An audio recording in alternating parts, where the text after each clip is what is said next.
Hi hello ನಮಸ್ತೆ ಎಲ್ಲರಿಗೂ info media ಜಗತ್ತು ಚಾನಲಿನ ಮತ್ತೊಂದು ವಿಡಿಯೋಗೆ ಸ್ವಾಗತ ಸುಸ್ವಾಗತ. ಸ್ನೇಹಿತರೆ, ಎಲ್ಲರೂ ಹೇಗಿದ್ದೀರಾ? ಎಲ್ಲರೂ ಚೆನ್ನಾಗಿದ್ದೀರಾ ಅಂದ್ಕೊಂಡಿದ್ದೀನಿ. ನಾನು ಕೂಡ ತುಂಬನೇ ಚೆನ್ನಾಗಿದ್ದೀನಿ.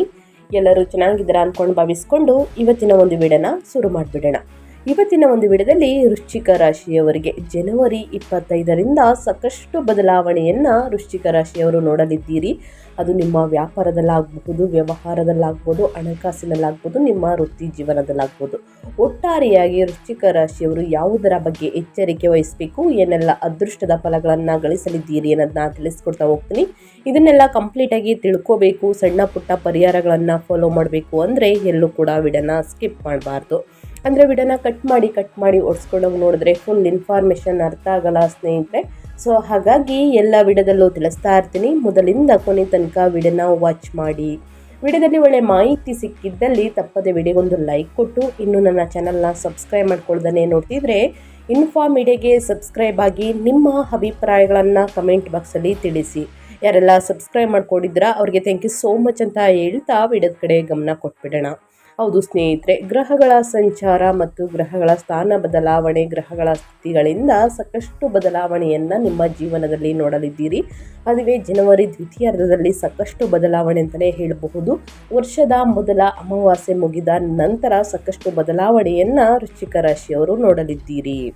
ಸ್ನೇಹಿತರೆ, ವರ್ಷದ ಮೊದಲ ಅಮಾವಾಸ್ಯೆ ಮತ್ತು ವರ್ಷದ ಕೊನೆಯ ಅಮಾವಾಸ್ಯೆ ಸಾಕಷ್ಟು ಶಕ್ತಿಶಾಲಿ ಅಮಾವಾಸ್ಯೆ ಆಗಿರುವುದರಿಂದ ನಿಮ್ಮ ಜೀವನದಲ್ಲಿ ಸಾಕಷ್ಟು ಏರುಪೇರುಗಳನ್ನು ನೋಡಲಿದ್ದೀರಿ. ಅದು ನಿಮ್ಮ ವೃತ್ತಿಯಲ್ಲಾಗಬಹುದು, ನಿಮ್ಮ ದಿನಚರಿ ಯಾವುದು ಆಗಲಿ ಸ್ನೇಹಿತರೆ, ನಿಮ್ಮ ಆರೋಗ್ಯದಲ್ಲಿ.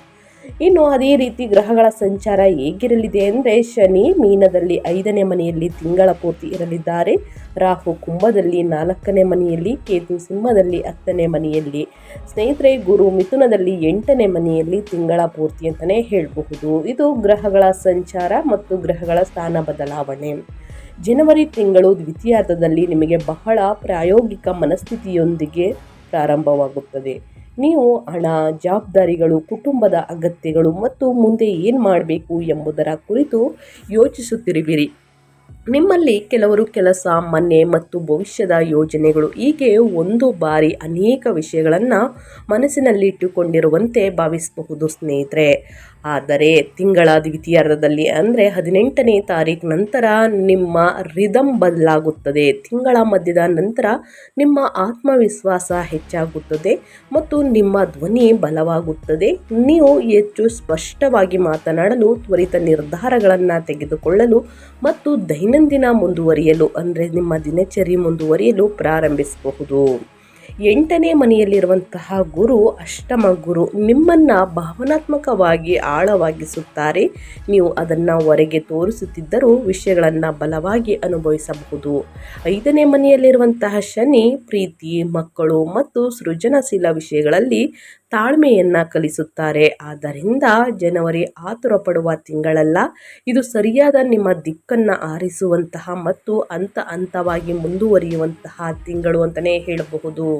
ಹಾಗಿದ್ರೆ ಯಾವುದರ ಬಗ್ಗೆ ಮುನ್ನೆಚ್ಚರಿಕೆಗಳನ್ನು ತೆಗೆದುಕೊಳ್ಬೇಕು, ಹೂಡಿಕೆಯನ್ನು ಮಾಡಬಹುದಾ, ಏನೆಲ್ಲ ಖರೀದಿ ಮಾಡುವಂತಹ ಯೋಗ ಇದೆ, ನಿಮ್ಮ ಆರೋಗ್ಯದಲ್ಲಿ ಏನೆಲ್ಲ ಬದಲಾವಣೆಗಳು ಕಂಡು ಬರಲಿದೆ ಅನ್ನೋದನ್ನ ತಿಳಿಸ್ಕೊಡ್ತಾ ಹೋಗ್ತೀನಿ. ಮೊದಲನೇದಾಗಿ ಸಾಕಷ್ಟು ಕಮೆಂಟ್ಸ್ ಮಾಡ್ತಾ ಇರ್ತೀರಾ, ನಮ್ಮ ಶಿಕ್ಷಣದಲ್ಲಿ ಏನೆಲ್ಲ ಬದಲಾವಣೆಗಳು ಆಗಲಿದೆ ಅನ್ನೋದನ್ನ ವಿದ್ಯಾರ್ಥಿಗಳು ಕೇಳ್ತಾ ಇರ್ತಾರೆ. ಸೊ ಹಾಗಾಗಿ ಮೊದಲನೇದಾಗಿ ವಿದ್ಯಾರ್ಥಿಗಳ ಬಗ್ಗೆ ತಿಳಿಸ್ಕೊಡ್ತಾ ಹೋಗ್ತೀನಿ. ವೃಶ್ಚಿಕ ರಾಶಿಯವರಿಗೆ ಸ್ನೇಹಿತರೆ, ವಿದ್ಯಾರ್ಥಿಗಳಿಗೆ ಕಾರ್ಯಕ್ಷಮತೆ ಅಥವಾ ಸ್ಥಿರತೆಯ ಬಗ್ಗೆ ಒತ್ತಡವನ್ನು ಅನುಭವಿಸಬಹುದು. 5ನೇ ಮನೆಯಲ್ಲಿರುವಂತಹ ಶನಿ ಶಿಸ್ತನ್ನು ಬಯಸುತ್ತಾರೆ. ನಿಮಗೆ ಓದಲು ಮೂಡ್ ಇಲ್ಲದಿರಬಹುದು ಅಥವಾ ಆಸಕ್ತಿ ಇಲ್ಲ ಇರಬಹುದು ಸ್ನೇಹಿತರೆ. ಆದರೆ ದಿನಚರಿ ನಿಗದಿಯಾದಾಗ ಫಲಿತಾಂಶಗಳು ಖಂಡಿತವಾಗಿಯೂ ಬರುತ್ತವೆ. ತಿಂಗಳ ದ್ವಿತೀಯಾರ್ಧದಲ್ಲಿ ಅಮಾವಾಸ್ಯೆ ಮುಗಿದ ನಂತರ ಕಲಿಕೆ ಸ್ವಲ್ಪ ಮಟ್ಟಿಗೆ ಸುಧಾರಿಸುತ್ತದೆ. ನಿಮ್ಮ ಸ್ಮರಣ ಶಕ್ತಿ ಮತ್ತು ತಿಳುವಳಿಕೆ ಬಲವಾಗುತ್ತದೆ. ವಿಶೇಷವಾಗಿ ಬರವಣಿಗೆ, ಸಂವಹನ ಮತ್ತು ವಿಶ್ಲೇಷಣಾತ್ಮಕ ವಿಷಯಗಳಲ್ಲಿ ನಿಮ್ಮಲ್ಲಿ ಕೆಲವರು ಸಂದರ್ಶನಗಳು, ಪ್ರಸ್ತುತಿಗಳು ಅಥವಾ ಸ್ಪರ್ಧಾತ್ಮಕ ಪರೀಕ್ಷೆಗಳಿಗೆ ತಯಾರಿಯನ್ನು ನಡೆಸಬಹುದು. ಮತ್ತು ಹೆಚ್ಚು ಆತ್ಮವಿಶ್ವಾಸವನ್ನು ಕೂಡ ಅನುಭವಿಸಬಹುದು. ನಿಗದಿತ ಸಮಯದ ಬ್ಲಾಕ್ಗಳಲ್ಲಿ ಅಧ್ಯಯನ ಮಾಡಿ ಸ್ನೇಹಿತರೆ. ಸಣ್ಣ ದೈನಂದಿನ ಪ್ರಯತ್ನವು ದೊಡ್ಡ ಮಾಸಿಕ ಫಲಿತಾಂಶವನ್ನು ನೀಡುತ್ತದೆ. ಸೊ ಹಾಗಾಗಿ ಒಂದು ವೇಳಾಪಟ್ಟಿಯನ್ನು ರಚಿಸಿ ಸರಿಯಾದ ಸಮಯಕ್ಕೆ ಕೂತು ಅಧ್ಯಯನ ಮಾಡಿದ್ದಲ್ಲಿ ಉನ್ನತ ಫಲಿತಾಂಶವನ್ನು ಖಂಡಿತವಾಗಿಯೂ ನೀವೇ ನೋಡಲಿದ್ದೀರಿ ಸ್ನೇಹಿತರೆ. ಇನ್ನು ಮುಂದಿನದಾಗಿ ವ್ಯಾಪಾರ ವ್ಯವಹಾರದ ಬಗ್ಗೆ ಹೇಳೋದಾದರೆ ಏನೆಲ್ಲ ಬದಲಾವಣೆಯನ್ನು ನೋಡಲಿದ್ದೀರಿ ಅಂದರೆ, ಕಾಗದ ಪತ್ರಗಳನ್ನು ಸ್ವಚ್ಛವಾಗಿ ಜೋಪಾನವಾಗಿ ಇಡಬೇಕಾಗುತ್ತದೆ. ನೀವು ಏನಾದರೂ ಸಹಿ ಮಾಡ್ತಿದ್ರೆ ಸ್ನೇಹಿತರೆ, ವಿವರಗಳನ್ನು 2-3 ಬಾರಿ ಓದಿದ ನಂತರವೇ ಸಹಿ ಹಾಕಿ. ಯಾರನ್ನೂ ಕೂಡ ಈ ಕಾಲದಲ್ಲಿ ಕುರುಡರಾಗಿ ತಕ್ಷಣ ನಂಬುವುದಕ್ಕೆ ಹೋಗಬೇಡಿ. ಸೊ ಹಾಗಾಗಿ ಕಾಗದ ಪತ್ರಗಳನ್ನು ಜೋಪಾನವಾಗಿಡಿ. ಸಹಿಯನ್ನು ಹಾಕಬೇಕಾದ್ರೆ 1 ಅಥವಾ 2-3 ಬಾರಿ ಯೋಚಿಸಿ ನಿರ್ಧಾರಗಳನ್ನು ತೆಗೆದುಕೊಳ್ಳುವುದು ಉತ್ತಮ.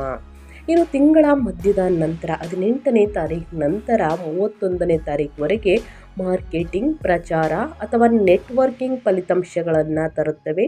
ನೀವು ಹೊಸ ವಿಚಾರಗಳು, ಕರೆಗಳು ಅಥವಾ ಲೀಡ್ಗಳನ್ನು ಪಡೆಯಬಹುದು. ವಿಶೇಷವಾಗಿ ಸ್ಥಳೀಯ ಸಂಪರ್ಕಗಳು ಅಥವಾ ಆನ್ಲೈನ್ ಪ್ರಚಾರದ ಮೂಲಕ ನೀವು ಸೇವೆ ವ್ಯವಹಾರವನ್ನು ನಡೆಸುತ್ತಿದ್ದರೆ ಮಾತನಾಡುವ ಮತ್ತು ಮನವೊಲಿಸುವಂತಹ ನಿಮ್ಮ ಸಾಮರ್ಥ್ಯವು ಈಗ ನಿಮ್ಮ ದೊಡ್ಡ ಅನುಕೂಲಕರವಾಗಿರುತ್ತದೆ ಅಂತಲೇ ಹೇಳಬಹುದು. ಅದೇ ರೀತಿ ಸಂವಹನ ಆಧಾರಿತ ಬೆಳವಣಿಗೆಗೆ ಜನವರಿ ಉತ್ತಮ ತಿಂಗಳು ಅಂತಲೇ ಹೇಳಬಹುದು. ದ್ವಿತೀಯಾರ್ಧದಲ್ಲಿ ಬೆಲೆ ನಿಗದಿ, ಲಾಭ ಮತ್ತು ನಗದು ಅರಿವಿನ ಮೇಲೆ ಗಮನ ಹರಿಸಿ. ನಿಮ್ಮಲ್ಲಿ ಕೆಲವರು ಸರಬರಾಜರೊಂದಿಗೆ ಮರು ಮಾತುಕತೆ ನಡೆಸಬಹುದು ಅಥವಾ ಹಳೆಯ ಆರ್ಥಿಕ ತಪ್ಪುಗಳನ್ನು ಸರಿಪಡಿಸಲು ನಿರ್ಧರಿಸಬಹುದು ಸ್ನೇಹಿತರೆ. ಸೊ ಹಾಗಾಗಿ ಯಾವುದೇ ನಿರ್ಧಾರಗಳನ್ನು ತೆಗೆದುಕೊಳ್ಬೇಕಾದ್ರೆ 1 ಅಥವಾ 2-3 ಬಾರಿ ಯೋಚಿಸಿ ನಿರ್ಧಾರಗಳನ್ನು ತೆಗೆದುಕೊಳ್ಳುವುದು ಉತ್ತಮ. ಇನ್ನು ಅದೇ ರೀತಿ ನಿಮ್ಮ ಹೆಲ್ತ್ ಬಗ್ಗೆ ಹೇಳೋದಾದರೆ ಏನೆಲ್ಲ ಬದಲಾವಣೆಯನ್ನು ನೋಡಲಿದ್ದೀರಿ, ನಿಮ್ಮ ಆರೋಗ್ಯದಲ್ಲಿ ಯಾವುದರ ಬಗ್ಗೆ ಮುನ್ನೆಚ್ಚರಿಕೆಗಳನ್ನು ತೆಗೆದುಕೊಳ್ಬೇಕು ಅನ್ನೋದನ್ನ ನೋಡ್ತಾ ಹೋಗೋಣ. ಆರೋಗ್ಯಕ್ಕೆ ಸ್ಥಿರವಾದ ಕಾಳಜಿ ಬೇಕು. ದ್ವಿತೀಯಾರ್ಧದಲ್ಲಿ ನಿಮಗೆ ಗಂಟಲು, ಹಲ್ಲುಗಳು, ಜೀರ್ಣಕ್ರಿಯೆ ಮತ್ತು ನಿದ್ರೆಯ ಬಗ್ಗೆ ನಿಗಾ ಇರಿಸಿ. ಒತ್ತಡವು ದೇಹದ ಮೂಲಕ ಕಾಣಿಸಿಕೊಳ್ಳಬಹುದು. ನೀವು ಊಟವನ್ನು ಬಿಟ್ಟರೆ ಅಥವಾ ಸ್ನೇಹಿತರೆ ಅನಿಯಮಿತವಾಗಿ ತಿಂದರೆ ನೀವು ದೇಹವು ದೂರು ನೀಡುತ್ತದೆ ಅಂತಲೇ ಹೇಳಬಹುದು. ತೊಂದರೆಗೀಡಾಗುತ್ತದೆ. ತಿಂಗಳ ಮಧ್ಯದ ನಂತರ ಶಕ್ತಿ ಸುಧಾರಿಸುತ್ತದೆ ಕ್ರಮೇಣವಾಗಿ ಮತ್ತು ನೀವು ಹೆಚ್ಚು ಸಕ್ರಿಯರಾಗುತ್ತೀರಿ. ಆದರೆ 3ನೇ ಮನೆಯಲ್ಲಿರುವಂತಹ ಕುಜ ಸಣ್ಣ ಪುಟ್ಟ ಗಾಯಗಳು, ಭುಜ, ಕೈ ನೋವು ಅಥವಾ ನೀವು ಆತುರಪಟ್ಟರೆ ಪ್ರಯಾಣದ ಆಯಾಸವನ್ನು ಉಂಟು ಮಾಡಬಹುದು. ಎಚ್ಚರಿಕೆಯಿಂದ ವಾಹನವನ್ನು ಚಾಲನೆ ಮಾಡಿ. ಅತಿ ವೇಗ ತಪ್ಪಿಸಿ ಅಂತಲೇ ಹೇಳ್ತಾ ಇದ್ದೀನಿ. ಸಣ್ಣ ಪುಟ್ಟ ಗಾಯಗಳನ್ನು ಗ್ರಹಗಳು ಸೂಚಿಸುತ್ತಿದೆ ಸ್ನೇಹಿತರೆ. ತಿಂಗಳ ಕೊನೆಯಲ್ಲಿ ಬಹಳಷ್ಟು ಎಚ್ಚರಿಕೆ ವಹಿಸಿ ವಾಹನವನ್ನು ಚಾಲನೆ ಮಾಡಬೇಕಾದ್ರೆ. ನೀರು, ನಿದ್ರೆ, ಲಘು ವ್ಯಾಯಾಮ ಈ 3 ಈ ತಿಂಗಳು 60% ಸಮಸ್ಯೆಗಳನ್ನು ಪರಿಹರಿಸುತ್ತದೆ. ಸೊ ಹಾಗಾಗಿ ಇದರ ಮೇಲೆ ಫೋಕಸ್ನ ಜಾಸ್ತಿ ಮಾಡಿ ಸ್ನೇಹಿತರೆ. ನಿಮ್ಮ ಆರೋಗ್ಯ ಉತ್ತಮವಾಗಿರಬೇಕು ಅಂದರೆ ನಿಮ್ಮ ದಿನಚರಿಯು ಕೂಡ ಉತ್ತಮವಾಗಿರಬೇಕು, ಸರಿಪಡಿಸ್ಕೊಳ್ಬೇಕು. ಇನ್ನು ಕುಟುಂಬ ಮತ್ತು ಸಂಬಂಧಗಳ ಬಗ್ಗೆ ಹೇಳೋದಾದರೆ ಏನೆಲ್ಲ ಬದಲಾವಣೆಯನ್ನು ನೋಡಲಿದ್ದೀರಿ ಅಂದರೆ, ದ್ವಿತೀಯಾರ್ಧದಲ್ಲಿ ಪ್ರೀತಿ ಮತ್ತು ಮದುವೆಯಲ್ಲಿ 5ನೇ ಮನೆಯಲ್ಲಿರುವಂಥ ಶನಿ ಪ್ರಬುದ್ಧತೆಯನ್ನು ಕೇಳುತ್ತಾರೆ. ನೀವು ಸಂಬಂಧದಲ್ಲಿ ಇದ್ದರೆ ನೀವು ಸ್ಪಷ್ಟತೆಯನ್ನು ಬಯಸಬಹುದು. ಇದು ಎತ್ತ ಸಾಗುತ್ತಿದೆ, ಭವಿಷ್ಯದ ಯೋಜನೆ ಏನು? ಈ ತಿಂಗಳು ಗಂಭೀರ ಸಂಭಾಷಣೆಗಳನ್ನು ಬೆಂಬಲಿಸುತ್ತದೆ. ಕ್ಯಾಸುವಲ್ ನಾಟಕವನ್ನಲ್ಲ ಸ್ನೇಹಿತರೆ. ನಿಮ್ಮಲ್ಲಿ ಕೆಲವರು ತಿಂಗಳ ಮಧ್ಯದ ನಂತರ ಒಡ ಹುಟ್ಟಿದವರು ಅಥವಾ ಹಳೆಯ ಸ್ನೇಹಿತರೊಂದಿಗೆ ಮರು ಸಂಪರ್ಕವನ್ನು ಸಾಧಿಸಬಹುದು. ಕರೆ, ಸಂದೇಶ ಅಥವಾ ಸಣ್ಣ ಭೇಟಿ. ಭಾವನೆಗಳು ಭಾರವಾಗಿದ್ದರೆ ಸ್ಫೋಟಕಗೊಳ್ಳಬೇಡಿ ಸ್ನೇಹಿತರೆ. ನೀವು ಶಾಂತವಾಗಿರುವಾಗ ಮಾತನಾಡಿದರೆ ಒಳಿತು. ಸ್ನೇಹಿತರೆ, ಮಾತು ಮುಖ್ಯ. 2ನೇ ಮನೆಯಲ್ಲಿರುವಂತಹ ಸೂರ್ಯ, ಕುಜ, ಶುಕ್ರ ನಿಮ್ಮ ಮಾತುಗಳನ್ನು ತೀಕ್ಷ್ಣವಾಗಿಸಬಹುದು. ಜೊತೆಗೆ ನೀವು ಏನಾದರೂ ಬಲವಾಗಿ ಹೇಳಬಹುದು ಮತ್ತು ನಂತರ ನಾನು ಆ ಅರ್ಥದಲ್ಲಿ ಹೇಳಿಲ್ಲ ಎಂದು ನೀವು ಭಾವಿಸಬಹುದು. ಆದ್ದರಿಂದ ವಿಶೇಷವಾಗಿ ಕುಟುಂಬದೊಂದಿಗೆ ಮಾತನಾಡಬೇಕಾದ್ರೆ ತಾಳ್ಮೆ ಮುಖ್ಯ. ಮೃದುವಾಗಿ ಮಾತನಾಡಿ ಸ್ನೇಹಿತರೆ, ಅವರು ಕೂಡ ಅರ್ಥ ಮಾಡ್ಕೊಳ್ತಾರೆ. ಮನೆಯ ವಿಷಯಗಳು ಕೆಲವೊಮ್ಮೆ ಅಸ್ಥಿರವಾಗಿರಬಹುದು. ಸಣ್ಣ ಪುಟ್ಟ ಮಾತುಗಳಿಂದಲೇ ಜಗಳ ಬರಬಹುದು. 4ನೇ ಮನೆಯಲ್ಲಿರುವಂತಹ ರಾಹು ಮನಸ್ಸು ನೆಲೆಗೊಳ್ಳದ ಭಾವನೆಯನ್ನು ಉಂಟು ಮಾಡಬಹುದು ಸ್ನೇಹಿತರೆ. ಎಲ್ಲವೂ ಸರಿಯಾಗಿದ್ದರೂ ಕೂಡ ಏನೋ ಬದಲಾಗಬೇಕಿದೆ ಎಂದು ನೀವು ಭಾವಿಸಬಹುದು. ನಿಮ್ಮಲ್ಲಿ ಕೆಲವರು ಮನೆಯನ್ನು ಮರುಹೊಂದಿಸಬಹುದು, ನವೀಕರಣವನ್ನು ಯೋಜಿಸಬಹುದು ಅಥವಾ ಸ್ಥಳಾಂತರಗೊಳ್ಳುವ ಪ್ರಚೋದನೆಯನ್ನು ಅನುಭವಿಸಬಹುದು. ಸೊ ಹಾಗಾಗಿ ಸಾಕಷ್ಟು ಬದಲಾವಣೆಯನ್ನು ಕಂಡುಬರಲಿದೆ ಮತ್ತು ನಿಮ್ಮ ಮನೆಯಲ್ಲಿ ನಿಮ್ಮ ಕುಟುಂಬದಲ್ಲಿ ಶುಭ ಕಾರ್ಯವೊಂದು ನಡೆಯಲಿದೆ. ಹೊಸದಾಗಿ ಮದುವೆಯಾಗಿರುವಂತಹ ನವ ಜೋಡಿಗಳಿಗೆ ಸಂತಾನ ಭಾಗ್ಯ ಇದೆ ಅಂತಲೇ ಹೇಳಬಹುದು ಸ್ನೇಹಿತರೆ. ಇದು ಒಂದು ಚಿಕ್ಕ ವ್ಯಕ್ತಿಯ ಆಗಮನವಾಗಿರುವುದರಿಂದ ಮನೆಯಲ್ಲಿ ಮತ್ತು ಕುಟುಂಬದಲ್ಲಿ ನೆಮ್ಮದಿ ಸಂತೋಷ ನೆಲೆಸಲಿದೆ. ಇನ್ನು ಅದೇ ರೀತಿ ನಿಮ್ಮ ಹಣಕಾಸಿನ ಬಗ್ಗೆ ಹೇಳೋದಾದರೆ ಏನೆಲ್ಲ ಬದಲಾವಣೆಯನ್ನು ನೋಡಲಿದ್ದೀರಿ, ಯಾವುದರ ಬಗ್ಗೆ ಎಚ್ಚರಿಕೆ ವಹಿಸಬೇಕು ಅಂದರೆ ಜನವರಿ ತಿಂಗಳು ನಿಮಗೆ ಹಣವು ಒಂದು ಪ್ರಮುಖ ವಿಷಯವಾಗಿದೆ. ದ್ವಿತೀಯಾರ್ಧದಲ್ಲಿ ಆದಾಯ ಮತ್ತು ಕುಟುಂಬದ ಖರ್ಚುಗಳತ್ತ ಗಮನವಿರುತ್ತದೆ. ನಿಮ್ಮಲ್ಲಿ ಕೆಲವರು ದೊಡ್ಡ ಖರೀದಿಯನ್ನು ಯೋಜಿಸಬಹುದು, ಸಾಲವನ್ನು ನಿರ್ವಹಿಸಬಹುದು ಅಥವಾ ಮನೆಯಲ್ಲಿ ಹಣದ ಅರಿವನ್ನು ಮರುಹೊಂದಿಸಬಹುದು. 8ನೇ ಮನೆಯಲ್ಲಿರುವಂತಹ ಗುರು ಸಾಮಾನ್ಯವಾಗಿ ಬ್ಯಾಕಪ್ ಹಣ ಬಗ್ಗೆ ಯೋಚಿಸುವಂತೆ ಮಾಡುತ್ತಾರೆ. ಹೆಚ್ಚು ಉಳಿತಾಯ ಮಾಡುವುದು, ವಿಮೆ ಖರೀದಿಸುವುದು, ಸಾಲಗಳನ್ನು ತೀರಿಸುವುದು ಅಥವಾ ಕುಟುಂಬದ ದೀರ್ಘಕಾಲೀನ ಭದ್ರತೆಯನ್ನು ರಕ್ಷಿಸುವುದು ನಿಮಗೆ ಅನಿಸಬಹುದು. ಆ ಆಲೋಚನೆ ಈಗ ಸರಿಯಾಗಿದೆ. ತಿಂಗಳ ಮಧ್ಯದ ನಂತರ ಹಣದ ನಿರ್ಧಾರಗಳು ಚುರುಕಾಗುತ್ತವೆ. ಏನನ್ನು ಇಟ್ಕೊಳ್ಬೇಕು, ಏನನ್ನು ಕಡಿತಗೊಳಿಸಬೇಕು ಮತ್ತು ನಿಮ್ಮ ಹಣ ಎಲ್ಲಿ ಸೋರಿಕೆಯಾಗುತ್ತಿದೆ ಎಂಬ ಬಗ್ಗೆ ನೀವು ಉತ್ತಮ ಸ್ಪಷ್ಟತೆ ಸಿಗಬಹುದು. ನಿಮ್ಮಲ್ಲಿ ಕೆಲವರು ಸಂಗಾತಿ, ಕುಟುಂಬ ಅಥವಾ ತಡವಾದ ಹಣ ಬರುವ ಮೂಲಕ ಸಹಾಯ ಬೆಂಬಲವನ್ನು ಪಡೆಯಬಹುದು. ಸುಮ್ಮನೆ ಸಾಲ ನೀಡಬೇಡಿ. ನಿಮ್ಮ ಆರ್ಥಿಕ ಗಡಿಗಳನ್ನು ಬಲವಾಗಿ ಇಟ್ಕೊಳ್ಳಿ. 4ನೇ ಮನೆಯಲ್ಲಿರುವಂತಹ ರಾಹು ಮನೆಯ ಸೌಕರ್ಯ, ಗ್ಯಾಜೆಟ್ಗಳು, ರಿಪೇರಿ ಅಥವಾ ವಾಹನ ವಿಷಯಗಳಿಗೆ ಖರ್ಚು ಮಾಡಲು ಪ್ರಚೋದಿಸಬಹುದು. ಅಗತ್ಯವನ್ನು ಮರುಪರಿಶೀಲಿಸಿದ ನಂತರವೇ ಖರ್ಚು ಮಾಡಿ ಸ್ನೇಹಿತರೆ, ಒಳಿತಾಗಲಿದೆ. ಇನ್ನು ಅದೇ ರೀತಿ ನಿಮ್ಮ ವೃತ್ತಿಯಲ್ಲಿ, ನಿಮ್ಮ ಉದ್ಯೋಗದಲ್ಲಿ ಏನೆಲ್ಲ ಬದಲಾವಣೆಯನ್ನು ನೋಡಲಿದ್ದೀರಿ, ಯಾವುದರ ಬಗ್ಗೆ ಎಚ್ಚರಿಕೆ ವಹಿಸಬೇಕು ಅಂದರೆ ನಿಮ್ಮ ವೃತ್ತಿ ಜೀವನದಲ್ಲಾಗಲಿ ಸ್ನೇಹಿತರೆ ಆತ್ಮವಿಶ್ವಾಸದಿಂದ ಮಾತನಾಡಿ. ಆದರೆ ಕೋಪದ ಉತ್ತರಗಳನ್ನು ಆದಷ್ಟು ತಪ್ಪಿಸಿ. ನಿಮ್ಮ ಮಾತುಗಳು ಈಗ ತಿಂಗಳ ನಿಮ್ಮ ಇಮೇಜನ್ನು ನಿರ್ಮಿಸಬಹುದು. ನಿಮ್ಮಲ್ಲಿ ಕೆಲವರು ಮುಂದಿನ ಯೋಜನೆಯನ್ನು ಬದಲಾಯಿಸುವ ಕರೆಯನ್ನು ಪಡೆಯಬಹುದು. ಹೊಸ ಪ್ರಾಜೆಕ್ಟ್, ಹಠಾತ್ ಜವಾಬ್ದಾರಿ ಅಥವಾ ಕೆಲಸಕ್ಕೆ ಸಂಬಂಧಿಸಿದ ಪ್ರಯಾಣ. ಜನವರಿ 25ರ ನಂತರ 3ನೇ ಮನೆಗೆ ಪ್ರವೇಶಿಸುವಂತಹ ಕುಜ ಧೈರ್ಯವನ್ನು ನೀಡಲಿದ್ದಾರೆ. ನೀವು ಅಂತಿಮವಾಗಿ ಆ ಸಂದೇಶವನ್ನು ಕಳಿಸಬಹುದು ಸ್ನೇಹಿತರೆ. ಆ ಅವಕಾಶವನ್ನು ಕೇಳಬಹುದು ಅಥವಾ ನೀವು ಮುಂದೂಡುತ್ತಿದ್ದ ದಿಟ್ಟ ಹೆಜ್ಜೆಯನ್ನು ಇಡಬಹುದು. ಸ್ನೇಹಿತರೆ, 3ನೇ ಮನೆಯಲ್ಲಿರುವಂತಹ ಪರಾಕ್ರಮ ಸ್ಥಾನದಲ್ಲಿ ಸಕ್ರಿಯವಾಗಿರುವುದರಿಂದ 17ನೇ ತಾರೀಕು ನಂತರ ನೀವು ಸಂವಹನ ಮತ್ತು ಉಪಕ್ರಮದ ಮೂಲಕ ಗೆಲ್ಲಲು ಪ್ರಾರಂಭಿಸುತ್ತೀರಿ. ನಿಮ್ಮಲ್ಲಿ ಕೆಲವರು ಸಭೆಗಳಲ್ಲಿ, ತರಬೇತಿ ಅವಧಿಗಳು, ಪ್ರಸ್ತುತಿಗಳು, ಸಂದರ್ಶನಗಳು ಅಥವಾ ಕ್ಲೈಂಟ್ ಕರೆಗಳಲ್ಲಿ ಭಾಗವಹಿಸಬಹುದು. ನೀವು ಮಾರಾಟ, ಮಾರ್ಕೆಟಿಂಗ್, ಮಾಧ್ಯಮ, IT, ಬೆಂಬಲ ನಿರ್ವಹಣೆಯಲ್ಲಿ ಇದ್ದರೆ ನೀವು ಇದಕ್ಕಿಂತ ಹೆಚ್ಚಿನ ಕಾರ್ಯಗಳನ್ನು ಪಡೆಯಬಹುದು. ಆದರೆ ಈ ಕಾರ್ಯಗಳು ಗೋಚರತೆಯನ್ನು ತರುತ್ತವೆ ಸ್ನೇಹಿತರೆ. 10ನೇ ಮನೆಯಲ್ಲಿರುವಂತಹ ಕೇತುವಿನಿಂದಾಗಿ ವಿಷಯಗಳು ಸರಿಯಾಗಿದ್ದರೂ ಕೂಡ ನಿಮ್ಮ ಮನಸ್ಸಿಗೆ ತೃಪ್ತಿ ಸಿಗದಿರಬಹುದು. ನಾನು ಕಷ್ಟಪಟ್ಟು ಕೆಲಸ ಮಾಡುತ್ತಿದ್ದೇನೆ, ಆದರೆ ಅದು ಏಕೆ ಖಾಲಿಯಾಗಿದೆ ಎಂದು ಅನಿಸುತ್ತದೆ ಸ್ನೇಹಿತರೆ.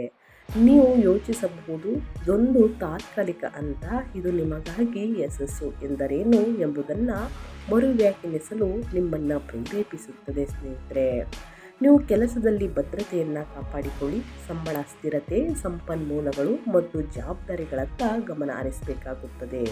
ನಿಮ್ಮಲ್ಲಿ ಕೆಲವರು ಪ್ರೋತ್ಸಾಹಧನ, ಬಜೆಟ್, ಮೌಲ್ಯಮಾಪನ ಅಥವಾ ಬಾಕಿ ಪಾವತಿಗಳ ಬಗ್ಗೆ ಚರ್ಚಿಸಬಹುದು. ನೀವು ಪಡೆಯುತ್ತಿರುವಂತಹ ಮೆಚ್ಚುಗೆಗಿಂತ ನಿಮ್ಮ ಪ್ರಯತ್ನಗಳು ದೊಡ್ಡದಾಗಿದೆ ಎಂದು ನೀವು ಭಾವಿಸಬಹುದು ಸ್ನೇಹಿತರೆ. ಸೊ ಹಾಗಾಗಿ ಯಾವುದರ ಬಗ್ಗೆ ಎಚ್ಚರಿಕೆ ವಹಿಸಬೇಕು, ಏನೆಲ್ಲ ಅದೃಷ್ಟದ ಫಲಗಳನ್ನು ಗಳಿಸಲಿದ್ದೀರಿ ಅನ್ನೋದನ್ನ ತಿಳಿಸ್ಕೊಟ್ಟಾಯಿತು. ಇನ್ನು ಪರಿಹಾರದ ಬಗ್ಗೆ ಹೇಳೋದಾದರೆ ಈ ತಿಂಗಳು ಸ್ನೇಹಿತರೆ ಶನಿವಾರದಂದು ಶನಿ ದೇವರಿಗೆ ತೈಲಾಭಿಷೇಕವನ್ನು ಮಾಡಿಸಿ, ಜೊತೆಗೆ ಶನಿ ಸ್ತೋತ್ರವನ್ನು ಹೇಳಿ, ಅರಳಿ ಮರದ ಕೆಳಗೆ ಸಾಸಿವೆ ಎಣ್ಣೆಯಿಂದ ದೀಪವನ್ನು ಹಚ್ಚಿ ಬರುವುದು ಉತ್ತಮ. ಇದು ನಿಮ್ಮ ಆರೋಗ್ಯದಲ್ಲಾಗಲಿ, ವ್ಯಾಪಾರ ವ್ಯವಹಾರದಲ್ಲಾಗಲಿ ಸ್ನೇಹಿತರೆ ಅಡೆತಡೆಗಳಿದ್ದು ಕೂಡ ಸಂಪೂರ್ಣವಾಗಿ ನಿವಾರಣೆಯಾಗಲಿದೆ.